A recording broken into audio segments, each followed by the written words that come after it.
संध्याकाळची शिकवणी संपवून अंजू नुकतीच घरी आली होती. यंदा ती 10वीची विद्यार्थिनी असल्यामुळे सगळ्यांचे लक्ष अंजू आणि तिच्या अभ्यासाकडे होते.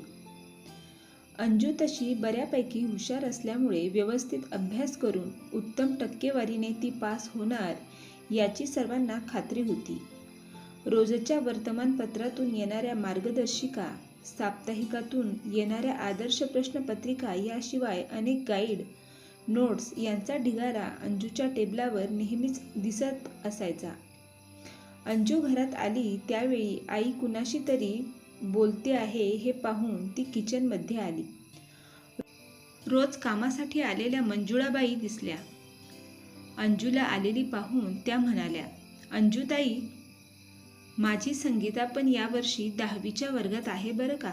खूप हुशार आहे संगीता, असे तिचे सर आम्हाला नेहमी सांगत असतात. तिच्या अभ्यासाकडे लक्ष द्या, तिला पुस्तके आणून देत जा, असे ते सांगून गेलेत. अंजूताई, तुम्हाला सगळ्यांना आमची परिस्थिती माहीत आहे.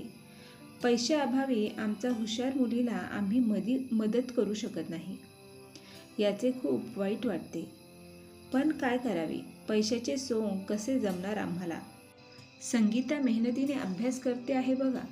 आता देवावर हवाला ठेवून जे होईल तितके करायचं, बाकी संगीताचं नशीब. मंजुळाबाईंनी सांगितलेले ऐकून अंजूच्या आईला म्हणाल्या, एक काम करा, एकदा तुम्ही संगीताला आमच्याकडे घेऊन या. तिच्याशी बोलून काही करता येते का ते पाहूया आपण. मंजुळाबाई गेल्यावर आई म्हणाली, अंजू, तुझ्याजवळ खूप गाईड आहेत, नोट्स आहेत, पेपरचे सेट आहेत. तू एकाच वेळी हे सगळं साहित्य थोडेच वापरणार आहेस. त्यातले काहीतरी संगीताला देता आलं तर बघ. आईच्या या सूचनेनं अंजू काही बोलली नाही. तिला वाटले, मंजुळाबाईची संगीता खरंच एवढी हुशार असेल का?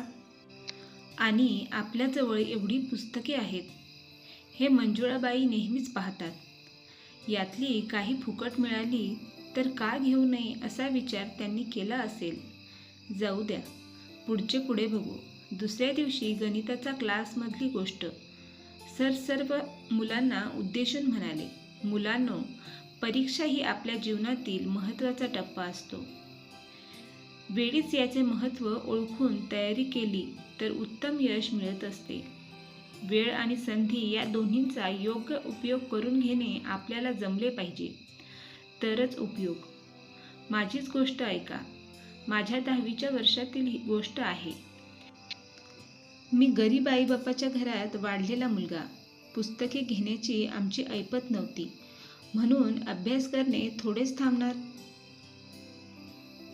अशावेळी माझ्या मित्राने मोठ्या मनाने मदत केली.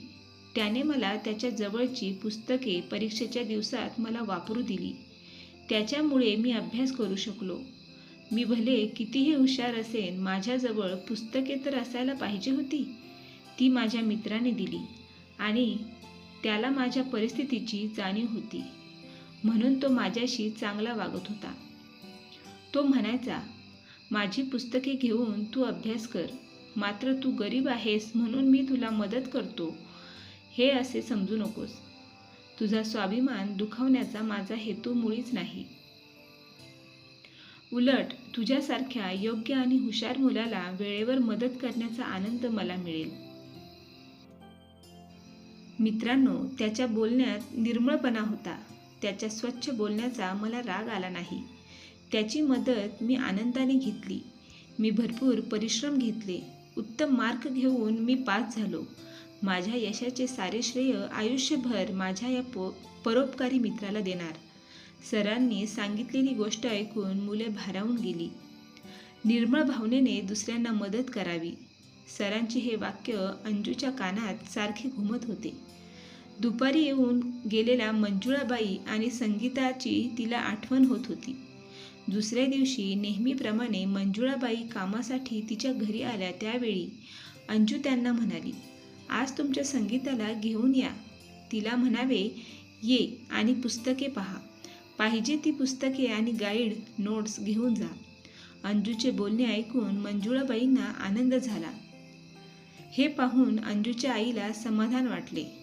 2-3 दिवसांनी मंजुळाबाईंनी संगीताला घेऊन आल्या. त्यावेळी अंजू घरी नव्हती, पण अंजूने सांगून ठेवले होते, भेट झाली नाही तरी काळजी करू नको, तुला आवश्यक ती पुस्तके नोट्स घेऊन जावे. संगीताने त्याप्रमाणे घेतले आणि काय काय घेऊन जात आहेत याची लिस्ट अंजूच्या टेबलावर लिहून ठेवली. पाहता पाहता दिवस कसे गेले कळालेच नाही. अभ्यासाच्या ओझ्यातून मोकळी झालेली अंजू आता निकालाच्या उत्सुकतेने वाट पाहत होती. अखेर तो दिवस उजाडला. प्रथम श्रेणीत पास झालेल्याचा आनंद अंजू घेत होती. खुशीत ती आपल्या घरी आली. आनंदात सगळ्यांना गप्पा चालू होत्या. त्याचवेळी मंजुळाबाई आणि संगीता पेढ्यांचा पुडा घेऊन आल्या. संगीताने अंजूच्या आईबाबांना नमस्कार केला आणि पेढा दिला व म्हणाली, आमच्या शाळेत सर्व मुलींमध्ये मी सर्वप्रथम आले आहे. हा मान आणि हे यश तुमच्या आशीर्वादाने आणि अंजूताईने केलेल्या मदतीमुळे मला मिळाले आहे. अंजूताईला पेढा देत मंजुळाबाई म्हणाल्या, अंजूताई, तुम्ही खूप मोठ्या मनाच्या आहात. माझ्या संगीताला तुम्ही मदत केलीत म्हणून माझ्या पोरीला हा दिवस दिसला. माझी पोरगी तुमचे हे उपकार कधीच विसरणार नाही. संगीताच्या चेहऱ्यावरचा आनंद पाहून अंजूच्या मनाला खूप समाधान वाटत होतं. तिच्या सरांचे वाक्य आज पुन्हा तिला आठवत होते, निर्मळ भावनेने मदत करावी.